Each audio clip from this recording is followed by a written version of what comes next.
আসসালামু আলাইকুম রহমতুল্লাহি ওবারাকাতু। সম্মানিত দিনী ভাই ও বোনেরা, চলে আসলাম আবারও আপনাদের সম্মুখে একটি নতুন ভিডিও নিয়ে।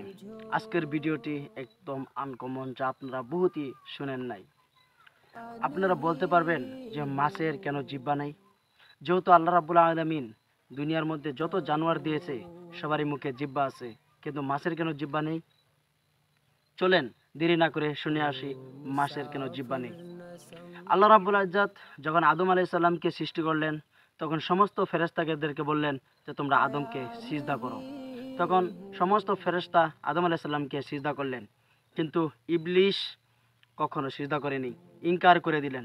যার কারণে আল্লাহ রাব্বুল ইজ্জত এই ইবলিসকে খুব খারাপ তরিকায় ধরে দুনিয়ার মুখে ফেলে দিলেন।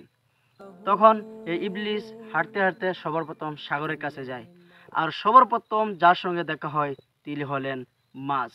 মাছিকে যায় বলে আদম আলাইহিস সালামের সমস্ত ব্যাপারে, আরও তিনি বানায় টানায় মিথ্যা কথা বলে।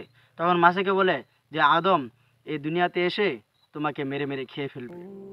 মাছে এই কথা শুনে সমস্ত মাছদেরকে তিনি বলতে লাগলো। তখন এক মাছ আরেক মাছকে, আরেক মাছ আরেক মাছকে, এমন করে তারা বলতে থাকলো। তখন আল্লাহ রাব্বুল আলামিন তাদের জিহ্বাকে বন্ধ করে দিল। আমি আজকে এই গল্প থেকে এটাই বলতে চাচ্ছি, আমাদের সমাজে কিছু কিছু মানুষ এমন আছে যারা মানুষের দোষ নিয়ে তারা ঘুরে ফেরায়। ভালো ভালো মানুষের এমন কিছু কিছু কথা বলে যা ওই মানুষটা করেই নাই, ওই মানুষের মিথ্যা কথা বলে বলে সমাজের মধ্যে তার বিষয়ে খারাপ আবহাওয়া ফেলায়। তাই আমি আপনাদেরকে বলছি, যারা এমন করেন ভালো হয়ে যান। খোদা না খাস্তা আপনার জিহ্বাকে আল্লাহ তাআলা বন্ধ করে দিতে পারে। আজকের ভিডিও এখানে শেষ করছি। আমার ভিডিও ভালো লাগলে আমাদের চ্যানেলটাকে সাবস্ক্রাইব করবেন, পেজটিকে ফলো করবেন, লাইক কমেন্ট শেয়ার করতে ভুলবেন না। আল্লাহ হাফিজ।